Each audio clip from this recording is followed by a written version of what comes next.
With work in the east coming to a close, it was time to head home. And just like last time, my dad flew out again to make the journey with me. Lots of family gathering out west meant a full fall. It's been a while, but welcome back for the next installment. Since I inherited my love of trains from my dad, it seemed only fair to take him to the North Carolina Transportation Museum. You'll remember that the first time I came out to North Carolina, my friend Brad and I went and had a great time. So I could hardly wait to take my dad and let him see all the planes, trains, and automobiles for himself.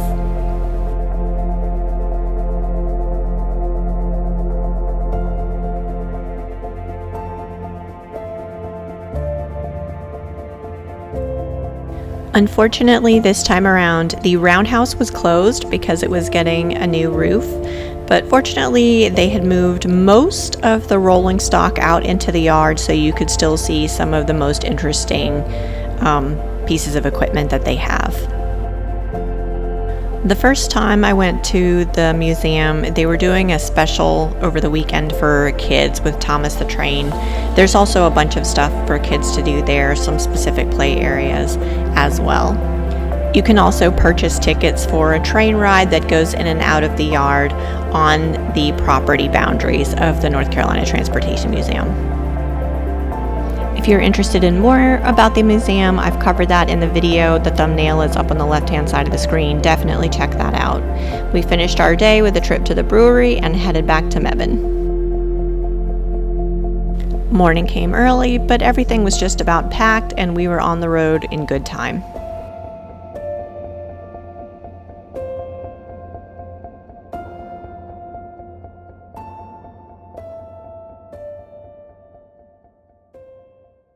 Like last time, we stopped in Kentucky to visit my aunt and uncle, but we didn't make the extra trip through Virginia and West Virginia. If you're interested in that, with all the different mills and the New River Gorge that we saw, this is the video that I recommend for all of that additional information.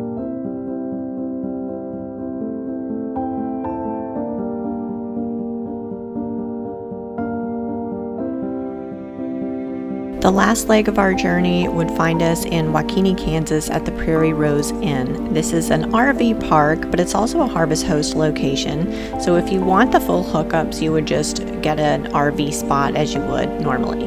They also have these really cool Conestoga wagons that you can rent. Of course, Virgil had a good time being able to stretch his legs a bit.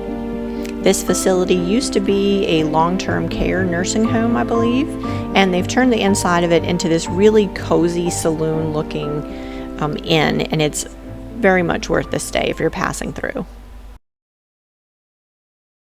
Finally, those familiar mountains came into view, and we were back home. And just in time, as most of our family had converged on Denver for a wedding, two of our cousins decided to spend the rest of the week with us, so we could take them all over and play tourist.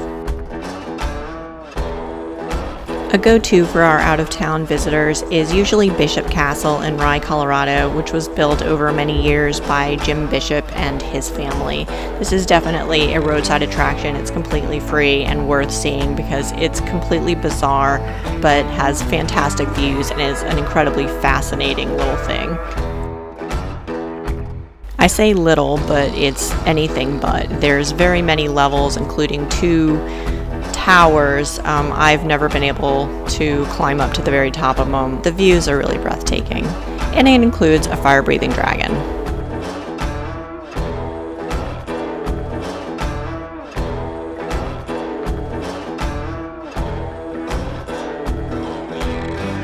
With Bishop Castle wrapped up, we decided to take the scenic drive to the small town of West Cliff, Colorado.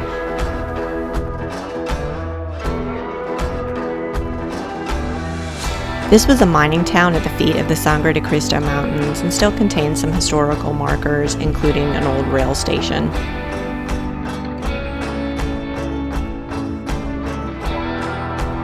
Members of the volunteer organization All Aboard Westcliff have been lovingly restoring old rolling stock that they've been able to get a hold of.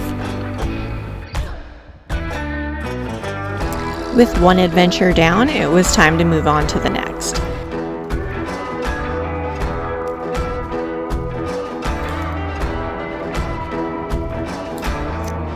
A staple of the tourist industry in Canyon City, Colorado is the Royal Gorge Bridge, which was built on a dare by two businessmen.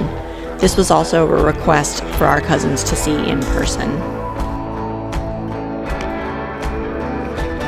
This was in the off-season, but Royal Gorge Bridge and Park features a variety of activities for family fun, including sky coaster, zip line, a huge play area for kids, educational entertainment via raptor shows and reptile shows, and plenty of eateries.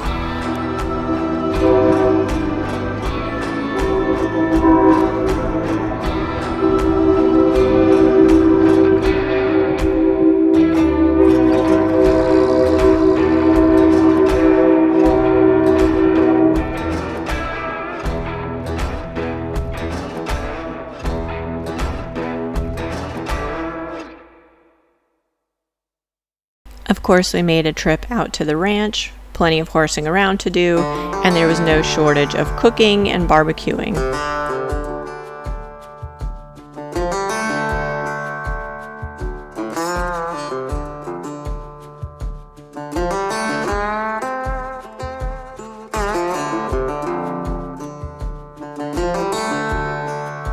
I took full advantage of being back home in Colorado with ample saddle therapy as much as I could get, and visiting with all my friends and family until it would be time to head out on the next big adventure.